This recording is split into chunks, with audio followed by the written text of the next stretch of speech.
ये कहानी एक ऐसी माँ के ऊपर आधारित है जो अपने बच्चों को एक एटिक के अंदर बंद कर देती है और फिर इन बच्चों के बीच में वहाँ पर क्या क्या होता है ये हम आज की इस एक्सप्लेनेशन में देखने वाले हैं। आज मैं जिस फिल्म को एक्सप्लेन करने वाला हूँ उसका नाम है फ्लावर्स इन एटिक और ये फिल्म 2014 में रिलीज हुई थी।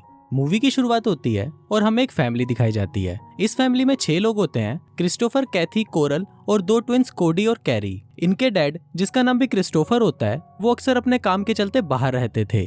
आज बहुत दिनों बाद इनके डैड क्रिस्टोफर अपने घर आए हैं और उसको देखकर उसके बच्चे और उसकी वाइफ बहुत ज्यादा खुश होते हैं। क्रिस्टोफर अपनी वाइफ के लिए एक बहुत महंगा नेकलेस लाता है और यहाँ हमें पता चलता है कि क्रिस्टोफर का प्रमोशन हुआ है और उसके काम के साथ साथ उसकी सैलरी भी बहुत ज्यादा बढ़ चुकी है। अब इसी खुशी में ये लोग आज रात अपने घर पर एक पार्टी रखते हैं, पर पार्टी में क्रिस्टोफर की जगह एक ऑफिसर आता है और उसकी वाइफ को बताता है कि एक एक्सीडेंट में क्रिस्टोफर की डेथ हो गई है। अब ये सुनते ही कोरल शॉक्ड हो जाती है और इसके बाद से ही वो डिप्रेशन में चली जाती है। फिर एक दिन कैथी कोरल से पूछती है कि आपने आगे क्या सोचा है।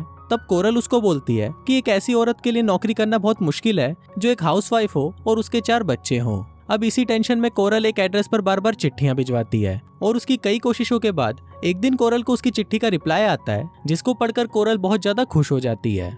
फिर कोरल अपने बच्चों को बताती है कि जिस एड्रेस पर वो चिट्ठियां भेज रही है वो एड्रेस तुम्हारे नाना का है। इस पर कैथी उससे पूछती है कि आपने तो बताया था कि हमारे कोई नाना नहीं है, जिस पर कोरल उसे बोलती है कि तुम्हारे डैड और मैंने भागकर शादी की थी, जिसके बाद से तुम्हारे नाना और नानी हमसे नफरत करने लगे थे, इसलिए तुम्हारे पापा नहीं चाहते थे कि तुम लोगों को इस बारे में पता चले। कोरल उनको ये भी बताती है कि मेरे लिए 4 बच्चों का बोझ उठाना बहुत ही मुश्किल है और तुम्हारे नाना बहुत ही अमीर हैं, इसलिए हमें आज ही वहाँ के लिए निकलना होगा। फिर जब ये लोग वहाँ पर पहुँचते हैं तो बच्चों को वो जगह बिल्कुल भी अच्छी नहीं लगती क्योंकि वो जगह बहुत ही सुनसान और डरावनी थी। तभी वहाँ पर हम कोरल की माँ ओलिविया को देखते हैं जो बहुत ही ज्यादा खड़ूस होती है और वो उनको बोलती है कि मुझे इस घर में किसी भी बच्चे की चिल्लाने की आवाज नहीं आनी चाहिए और तुम्हें यहाँ पर रहने के लिए मेरे सभी रूल्स को मानना होगा और अगर किसी ने भी मेरी बात नहीं मानी तो तुम सबको इस घर से बाहर निकाल दिया जाएगा। वो बच्चों को बोलती है कि जब तुम्हारी माँ यहाँ से चली जाएगी तो मैं तुम्हें इस रूम में लॉक कर दूंगी ताकि तुम लोग यहाँ से बाहर ना निकल सको, क्योंकि तुम्हारे नाना को अभी तक ये नहीं पता कि तुम यहाँ पर हो। अब ये सुनते ही कैथी अपनी माँ से पूछती है कि आपने नाना को हमारे बारे में क्यों नहीं बताया। तब कोरल उसे बताती है कि तुम्हारे नाना तुम्हारे डैड से बहुत ज्यादा नफरत करते थे, पर अब वो बहुत बूढ़े हो चुके हैं और कभी भी टपक सकते हैं और उनके टपकते ही सारी प्रॉपर्टी हमारी हो जाएगी। अब बच्चों के पास और कोई ऑप्शन नहीं था, इसलिए वो अपनी माँ की बात मान लेते हैं। इसके बाद वो खड़ूस नानी उन बच्चों को इस घर के रूल्स बताती है। वो बताती है कि तुम लोग इस रूम से बाहर नहीं जा सकते और तुम्हें दिन का 3 बार का खाना दे दिया जाएगा और लड़का लड़की एक साथ एक बाथरूम को इस्तेमाल नहीं कर सकते और अगर छोटे बच्चों को खेलना है तो ऊपर एटिक है और वो वहाँ खेल सकते हैं। फिर जब ओलिविया वहाँ से चली जाती है तो वो सभी लोग एटिक देखने के लिए ऊपर जाते हैं, पर बच्चों को वो जगह बिल्कुल भी पसंद नहीं आती क्योंकि वो जगह बहुत ही गंदी थी।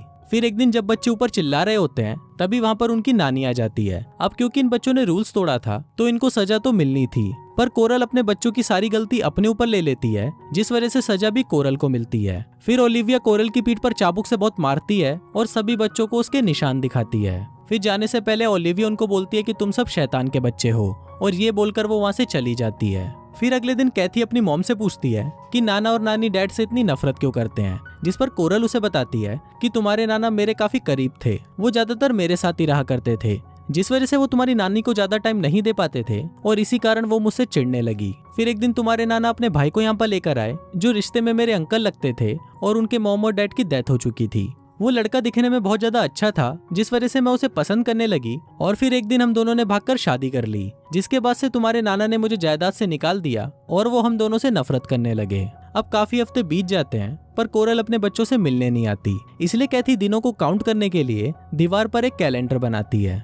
फिर एक दिन कोरल जब उन लोगों से मिलने आती है तो वो बहुत ज्यादा खुश लग रही होती है। फिर कैथी कोरल को बोलती है कि तुम नाना को हमारे बारे में कब बताओगी, जिस पर कोरल उसे बोलती है कि वो ऐसा कभी नहीं कर सकती, क्योंकि यहाँ पर आने से पहले कोरल और उसके डैड के बीच में ये बात हुई थी कि अगर तुम्हारा कोई भी बच्चा नहीं होगा तभी तुम इस घर में रह सकती हो, और मैंने उनको ये बोला था कि मेरा कोई भी बच्चा नहीं है। अब ये सुनकर कैथी को बहुत ज्यादा बुरा लगता है और उसे लगता है कि कोरल हमें यहाँ बंद करके अपनी जिंदगी आराम से जी रही है। अब कैथी अपने छोटे बहन भाइयों का माँ की तरह ख्याल रखती है क्योंकि कोरल उनसे काफी हफ्तों तक मिलने नहीं आती, और फिर एक दिन जब वो उनसे मिलने आती है तो वो उनके लिए नए कपड़े और गिफ्ट्स लेकर आती है, पर इन बच्चों के लिए इन गिफ्ट्स का कोई मतलब नहीं था क्योंकि वो अपनी जिंदगी एक कमरे के अंदर घुट घुट कर जी रहे थे।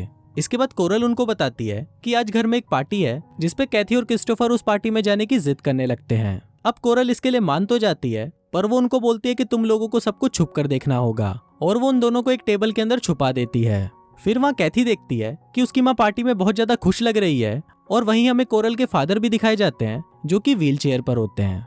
फिर जब पार्टी खत्म होने वाली होती है तो कैथी और क्रिस्टोफर अपनी माँ को किसी अनजान आदमी को किस करते हुए देखते हैं। ये देखते ही कैथी वहां से चली जाती है, पर क्रिस्टोफर को वो घर देखना था इसलिए वो पूरा घर देखने के लिए चला जाता है।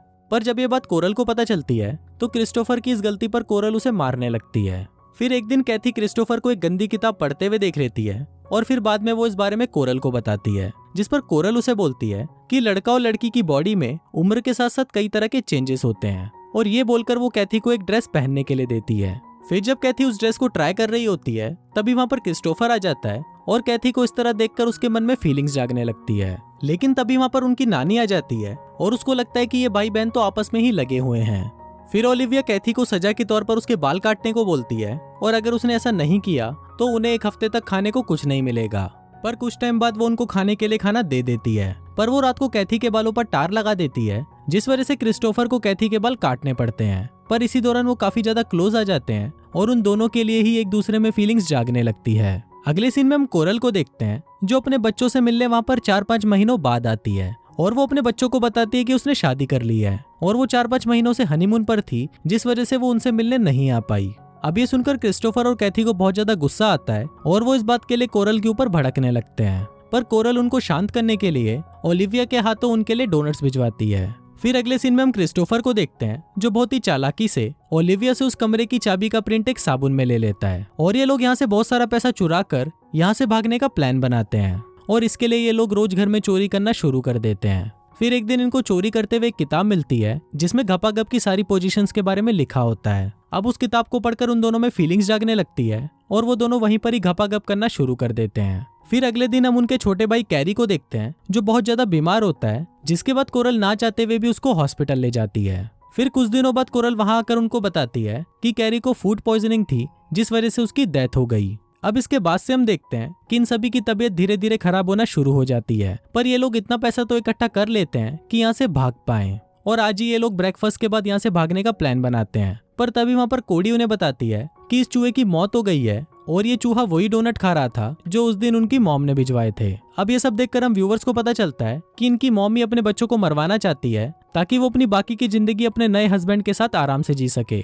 फिर थोड़ी देर बाद वहाँ पर ओलिविया आ जाती है जिसको देखकर वो तीनों बच्चे वहाँ से भागने लगते हैं। ओलिविया लोगों को रोकने की कोशिश करती है पर ये लोग वहाँ की लाइट्स बंद कर देते हैं क्योंकि उनको पता था कि ओलिविया को अंधेरे से बहुत डर लगता है। अब ओलिविया अंधेरे से बहुत ज्यादा घबरा जाती है और वो उनसे रिक्वेस्ट करती है कि प्लीज ऐसा मत करो। इस पर क्रिस्टोफर उसको बोलता है कि तुम तो हमें मारने वाली थी, जिस पर ओलिविया उन्हें बताती है कि डोनट्स में जहर मिलाने का प्लान तुम्हारी माँ का था। पर यह बात सुनकर उन लोगों को कोई फर्क नहीं पड़ता क्योंकि उनके लिए उनकी माँ पहले से ही मर चुकी थी। फिर वो तीनों ऊपर से एक रस्सी फेंककर नीचे आ जाते हैं और वहां से भागकर एक ट्रेन में चढ़ जाते हैं और इसी के साथ ही ये फिल्म यहीं खत्म हो जाती है।